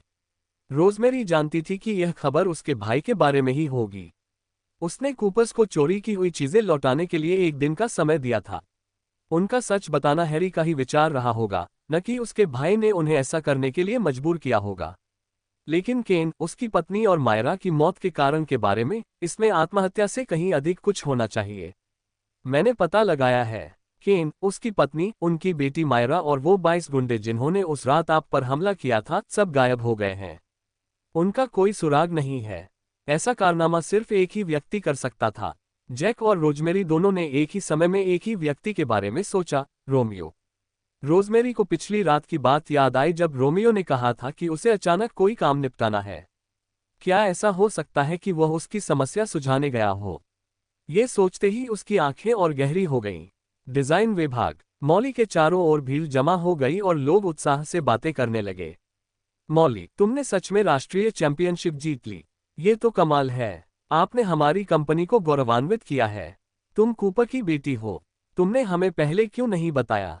तुम तो अब तक सबकी नजरों से बची हुई थी। क्या कूपर की परिधान कंपनी आपकी है? मुझे विश्वास नहीं हो रहा कि मायरा और उसके गिरोह इतने निर्दयी थे, तुम्हारा सामान चुरा रहे थे और तुम्हें बर्बाद करने की कोशिश कर रहे थे। शुक्र है तुम्हारे पिता की आत्मा तुम्हारी रक्षा कर रही है, वरना कौन जानता है कि ये निर्दयी लोग कब तक जीवित रहते। लोग तुम्हें सताएंगे, तुम्हें अपमानित करेंगे। मॉली जानती थी कि यह उसके पिता की आत्मा नहीं थी, लेकिन रोजमेरी और मिस्टर कॉलिंस ने उसकी मदद करने के लिए हस्तक्षेप किया। आभारी होकर उसने सवालों की बौछार का जवाब दिया, मॉली, अब तुम्हारी क्या योजना है? अब आप राष्ट्रीय चैंपियन हैं और आपके परिवार ने कंपनी आपको वापस सौंप दी है, क्या आपने अकेले काम करने के बारे में सोचा है? जैसे कंपनी का अधिग्रहण करना और अपना खुद का ब्रांड स्थापित करना। मॉली, वादा करो कि जब तुम कामयाब हो जाओगी तो मुझे नहीं भूलोगी। अगर मिस रोज कभी मुझे नौकरी से निकाल देती हैं तो आपको मुझे अपने यहाँ रखना होगा। मॉली ने अपने सहकर्मियों की ओर देखा, हल्की सी मुस्कान के साथ बोली, श्रीमती रोज के मार्गदर्शन और सहयोग के बिना मैं यहाँ नहीं होती। मैं इस जगह को छोड़कर नहीं जा रही हूँ। मुझमें अभी कंपनी चलाने की काबिलियत नहीं है, इसलिए मुझे यहीं रुककर श्रीमती रोज से और सीखना होगा। तो आपकी कंपनी के बारे में क्या? सबने पूछा। रोजमर्रा के कामकाज का जिम्मा मैं अनुभवी अधिकारियों पर छोड़ दूंगी। अगर कोई समस्या आती है तो मैं रोज मैडम से सलाह लूंगी। मॉली ने समय देखा और बोली, मुझे जाना होगा, रोज मैडम से मिलना है। वह लिफ्ट से 20वीं मंजिल पर गई और ऑफिस के दरवाजे पर दस्तक दी। श्रीमती रोज, मैं हूं, अंदर आए। मॉली ने मुस्कुराते हुए दरवाजा खोला और चाबियां लौटा दी। सुश्री रोज, हैरी अभी अभी अपने पुराने घर में वापस आया है। मुझे अपनी चाबी देने के लिए धन्यवाद। रोजमेरी ने अपनी भौहें ऊपर उठाईं। क्या उसे इस बात की जानकारी थी? आगे की कहानी सुनाने के लिए वी एम स्टोरी वर्ल्ड को सब्सक्राइब करो।